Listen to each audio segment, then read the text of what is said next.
And welcome back, everybody. Thanks for sticking with us. Derek Clark's our guest, Executive Director, Broadway Theater League, and what a season they have upcoming. And it starts when, Derek? September 19th will be opening night for Beautiful, 7:30 p.m. It's a Friday night show. They will be here Friday, Saturday, and Sunday matinee at 2 p.m. All three performances will be the preview performances before they go on tour or launch the tour.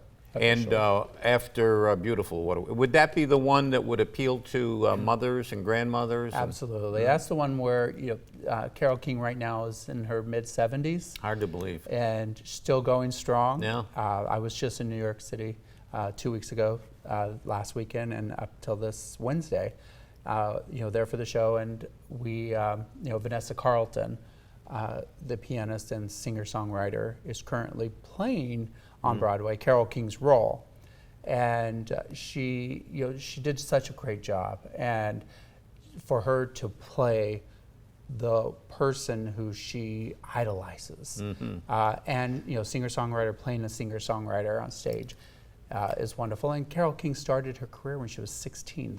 The show starts at age 16 when she got her first break, and the show ends when she turns 29.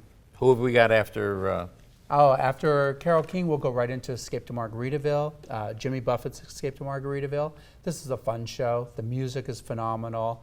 We all know Jimmy Buffett music. We know the colors of Key West. This show emulates all of them. I saw this show on Broadway over a year ago in April. And and I, at that point in time, I knew that it was a show that needed to come to Utica. We needed to do everything. I needed to do everything I could to get that there for the guys, because this is definitely a guy show, and the guys will be bringing their ladies and having a great time. And after that? After that, we'll go into Rudolph in November. We'll have Jersey Boys in December.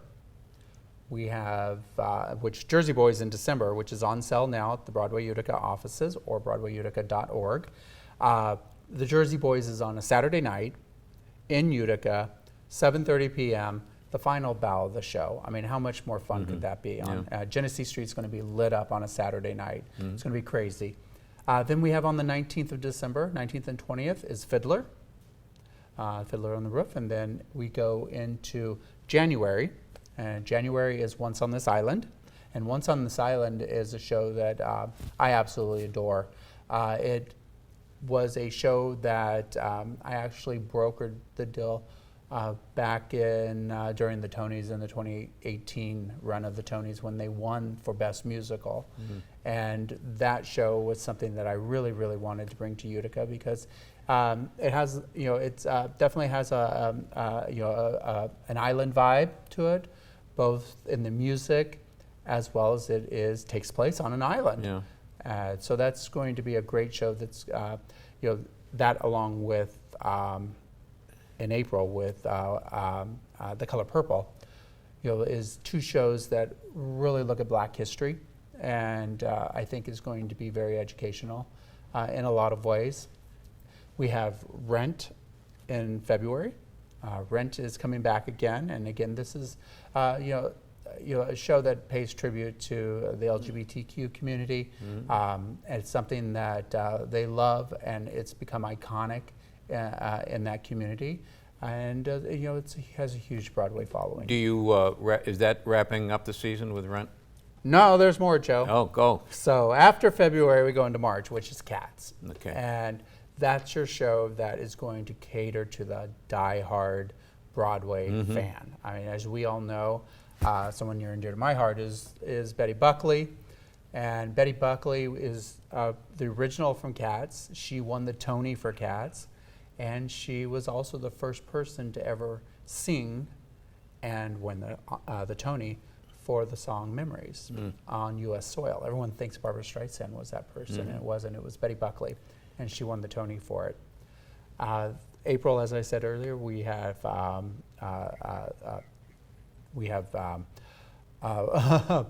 Color Purple, which is a Black history show, and then we roll in May with Waitress. And Waitress, of course, has some Tonys under its belt as well. It's leaving Broadway in January. And it's a Sarah Bareilles show. She wrote it and did all the lyrics and the music for it. And Waitress deals with some hard subjects that we'll be kind of bringing to surface in May. And that's what you wrap it up in May? We wrap it up in May. It is a little bit longer season than usual. You've got some dynamic shows coming in here. Would this be setting a record for attendance this season? Yes, it will be definitely setting a record for attendance. And would we be keeping with these longer seasons? With the seasons, Broadway usually goes through June. And I chose, I like to cut it off in April or May. And we had a lot of snowbirds that, expressed, that they would like us to not do as many shows in the winter months, but do them on the ends. And I tried that last year, and unfortunately, I don't think that it worked as well as we thought it was going to work, because we just still have a lot of subscribers who are here year-round, and they didn't have anything to do. The restaurants who depend on us to bring these shows in, because we pack the restaurants on show nights, they were having too many breaks in the winter where they should have had a packed house. So. Well, I got a lot more questions for you, but we're out of time, so you're going to have to come back if you'd come do so. Absolutely. Thank you for having me. Good to see you. Thank you. That's going to do it for us this week. Don't forget CNYhomepage.com. Lots of good stuff there. Until next time, take care of yourself, everybody.